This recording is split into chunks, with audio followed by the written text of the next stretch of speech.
Hello, this is Scott Overpeck from the National Weather Service in Albuquerque, and we are going to take a look at the upcoming storm system for Sunday, February 26th. This is Friday, February 24th for this briefing, so looking a couple days out.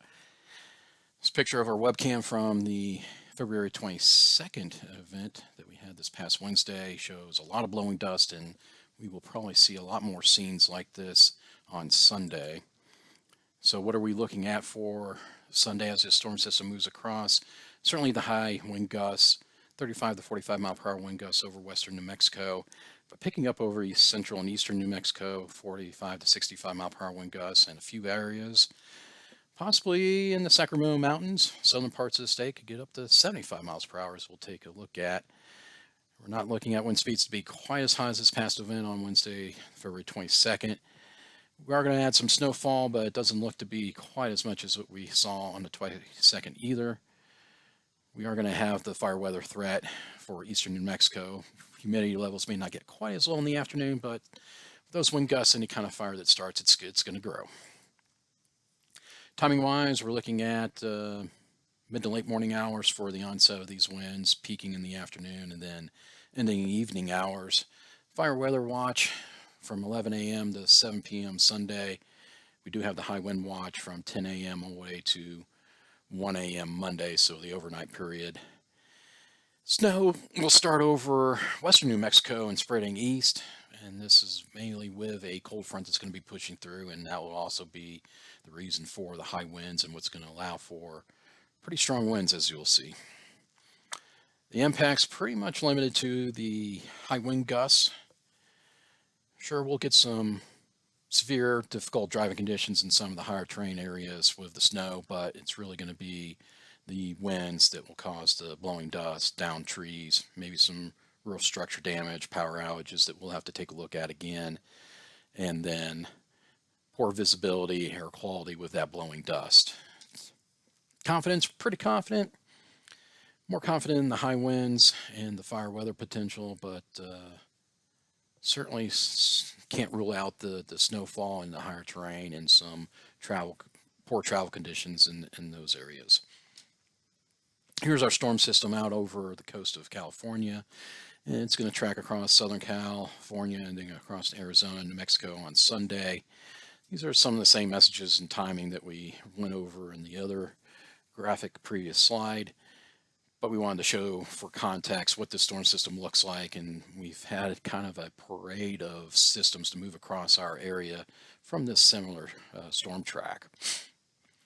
So the timing of our winds and precipitation, this loop on the left shows sustained winds, and we start seeing those winds increase basically after 7, 8, 9 a.m., and certainly increasing over the eastern part of the state early afternoon.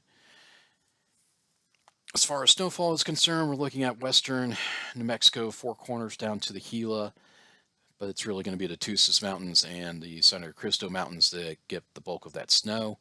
As far as metro areas go, Albuquerque might see a few flakes as this system moves across, but Santa Fe certainly stands to see more. We're looking at the late morning hours to early afternoon for when we can expect snowfall on Sunday in the metro areas.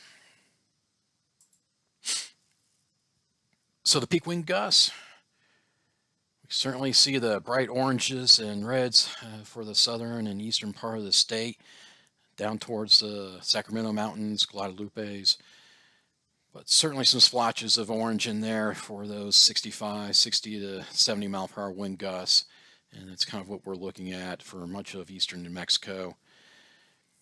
Winds will be from the southwest and then shift around to the west during the day, basically the afternoon. A little bit better timing in our table here of what kind of wind gusts and when. Really, it's going to be around 9 a.m. or so that we start seeing those wind gusts cranking up, and that's really our main concern is going to be the afternoon hours that we'll see those peak wind gusts and then dropping off from there. So the overnight periods and then the Monday should be much quieter as far as winds go. May see still a few gusts lingering across eastern New Mexico like Santa Rosa and Clines Corners into Monday morning, but by and large, a lot of these areas will be dropping off. Highest wind speeds look to be in Ruidoso, 72 mile an hour, 75, 74 down here towards White City, 72 in Artesia. Got some 60s in there as well. So certainly some higher end winds, and why we have the high wind watch in effect. Snowfall again, not a whole lot, maybe a dusting to an inch for most areas. Higher terrain from the Continental Divide, Four Corners area could certainly see a couple inches, maybe 3 to 6 inches in the Tusas Mountains and the San Cristo Mountains. But our chances here of getting 4 inches of snow or more pretty much limited to those higher terrain areas. So overall, the travel impacts are going to be limited to those areas specific. It's not so much the highways like we saw on Wednesday. Here's a look at our high wind watch. We do have a fire weather watch that covers a lot of these same areas that just came out this afternoon. And so we have the timing for that, 11 a.m. to 7 p.m. Sunday, high wind watch again, 10 a.m. Sunday to 1 a.m. Monday. Looking at our winter storm impacts, again, pretty much minor winter impacts, if any, or just areas of winter weather. So we might have a winter weather advisory that will issue for a couple of these areas, but for the most part, we're not looking at a big winter storm producer. Just a few reminders as we go into finishing up and wrapping up the briefing here. If we do have to drive in these high winds, low profile vehicles probably need to slow down, maintain safe distances. If you're in a car or another vehicle, you certainly got to keep both hands on the wheel. I know I had to do that driving to work on Wednesday. Certainly need to be careful in these areas. Watch for power lines or debris, falling trees down. So certainly need to be aware when you're driving in these conditions and take it slow. Same thing goes if you're out in some of these higher terrain areas in the winter. You want to make sure you have that emergency kit. Make sure you're telling people where you're going, when you expect to be there, be in communication with your friends and family when you're traveling. Thank you for listening to this briefing. If you have any questions, please contact our office, and we'll be glad to answer any questions you have.